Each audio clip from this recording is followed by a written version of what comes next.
And welcome back to a special edition of Out Front on this Friday. I'm Pamela Brown in for Aaron Burnett. And tonight, Trump's claims have no merit. That is coming from a Trump-appointed judge as the president and his campaign rack up another loss. This time, a federal appeals court pushing back against Trump's baseless claims. The court writing, "Free, fair elections are the lifeblood of our democracy. Charges of unfairness are serious, but calling an election unfair does not make it so. Charges require specific allegations and then proof. We have neither here."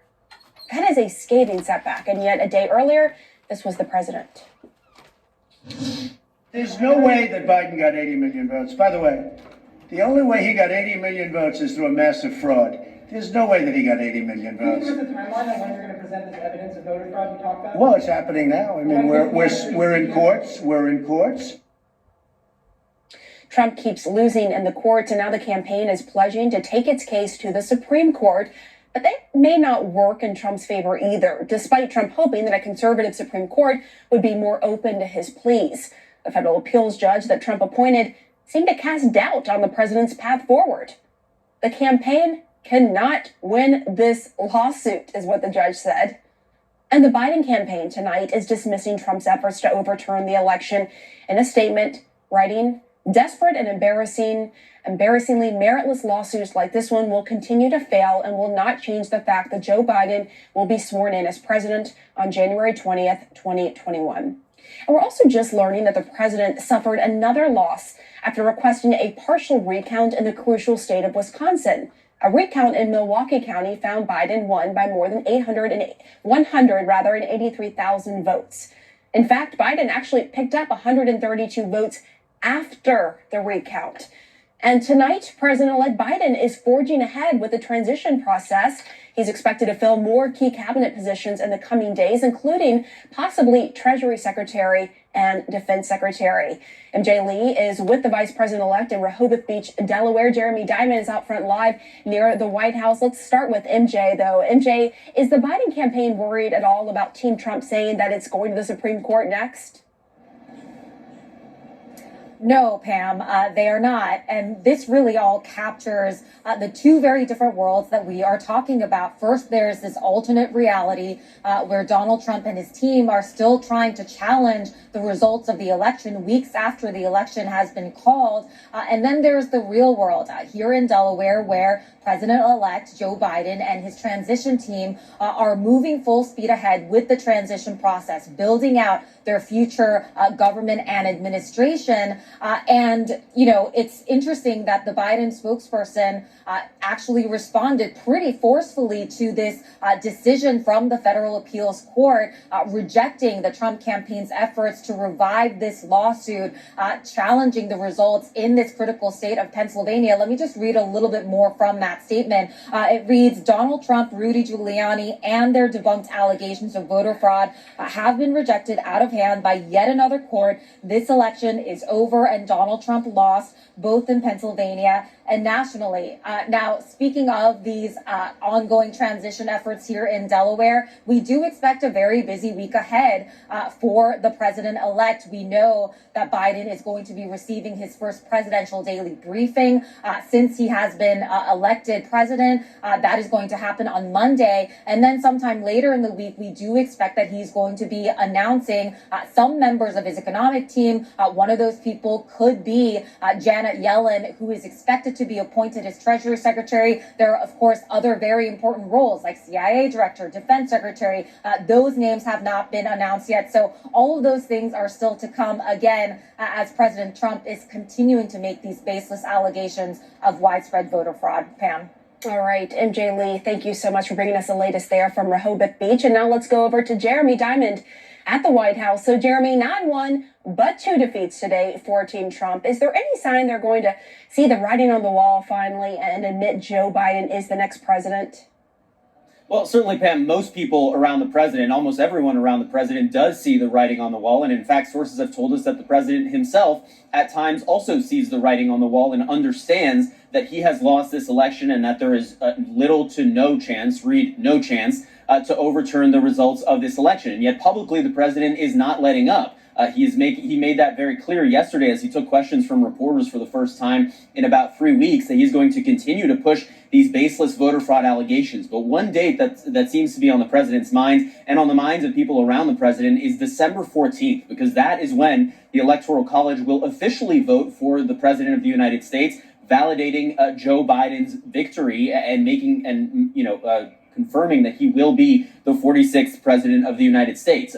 The president, though, continuing these legal efforts. And what's interesting is that he is, trying to undermine Joe Biden's victory as much as he is trying to overturn the results of the election, perhaps even more so trying to undermine the legitimacy of Joe Biden's defeat. The irony, of course, is that by continuing to press his case, he's actually helping to bolster the argument and the case that there was no widespread voter fraud in this election. You are seeing this with one judge after the next saying that these claims have no merit, that there is no evidence of widespread voter fraud, and perhaps ultimately that view that there was no widespread voter fraud will be validated at the highest levels by the United States Supreme Court. As the Trump legal team says they're going to continue to push that case all the way there, you may see a court with a conservative majority with 3 justices appointed by the president validate the fact that this was a free and fair election and that Donald Trump's claims are baseless.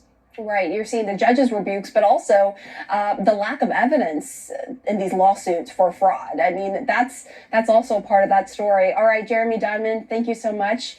We appreciate it. Now, Ben Holland, he is the chairman of the U.S. Election Assistance Commission, which in part tests and certifies voting machines and also works closely with other federal agencies that oversee elections. We should point out he was appointed to this post by President Trump. Ben, thank you for coming on. Let's talk about the president's tweet today. First off, he said in this tweet, Biden can only enter the White House as president if he can prove that his ridiculous 80 million votes were not fraudulently or illegally obtained. And after losing their bid to overturn the election results in Pennsylvania today, his campaign lawyer, Jenna Ellis, said, on to SCOTUS, as you see in this tweet. How troubling is it that 3 weeks later, the president and his allies are still trying to undermine the election and overturn the will of the people? It's very troubling, Pam, and thanks for having me. But, those 80 million votes that President-elect Biden had have been confirmed. They've been confirmed by the men and women who run our elections across the country. We have certified results in a number of states now. And again, the people who run our elections have said that those are the totals. We've seen no evidence of widespread voter fraud, despite, as you were saying a few moments ago, a significant amount of litigation. I believe the president and his allies have 1 win and 38 losses. They failed to provide evidence of any widespread fraud to the courts. And so clearly Joe Biden has won this race. The election officials who run our elections have said that. And that's how our democracy works. That is, that is the process. Right. It's more than 30 losses or withdrawals. And Chris Krebs, a man you know and the former director of the Cybersecurity and Infrastructure Security Agency, is sitting down for his first interview since Trump, who nominated him, fired him, after calling this election, quote, the most secure in American history. Here's a clip that just came out minutes ago. Let me ask for your reaction to some of the vote fraud that the president and his team have been alleging. Votes tabulated in foreign countries. So all votes in the United States of America are counted in the United States of America. I don't understand this claim. All votes in the United States of America are counted in the United States of America, period. Communist money from China and Cuba used to influence the election. Look, I think we can go on and on with all the farcical claims that alleging interference in the 2020 election, but the proof is in the ballots. The recounts are consistent with the initial count, and to me, that's further evidence, that's confirmation that the systems used in the 2020 election performed as expected, and the American people should have 100% confidence in their vote. So, Ben, you were also nominated by President Trump, as we mentioned earlier, yet you were calling out the president's rhetoric here. How important is it for others to come forward, like you two, to reassure Americans that this was a fair and a free election? It's very important for a couple of reasons. Number one, you're absolutely right. this election was free, it was fair, it was a fantastically run election. The men and women who run our elections across the country, the public servants that are our state and local election administrators, did a great job. Nearly 160 million Americans made their voice heard, more Americans than we've ever had vote. But these allegations, these conspiracy theories, that are not backed up with any evidence, they have consequences. Over 70 million Americans voted for the president. Many of them believe these claims, and that has a real impact as Americans lose faith in the process. And additionally, we can't forget, that we've seen these in the past. We've seen sort of baseless claims of voter fraud many times in the past.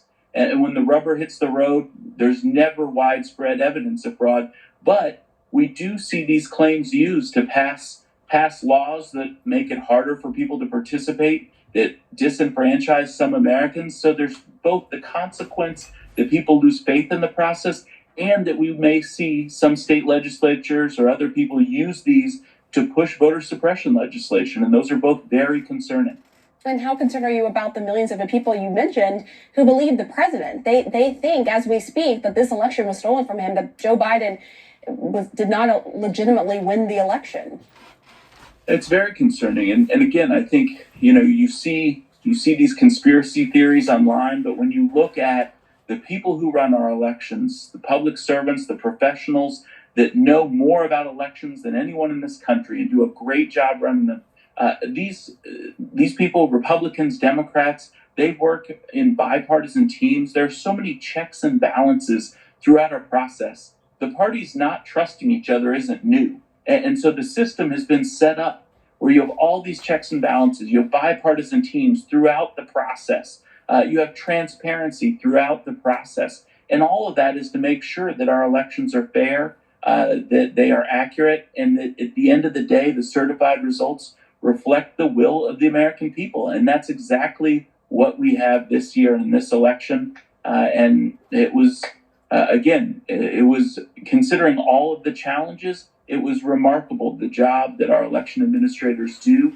and we should give them the credit they deserve for that. All right, Ben Holland, thank you so much for coming on. Thank you. And out front now to discuss this is former communications director for Ted Cruz's presidential campaign in 2016, Alice Stewart.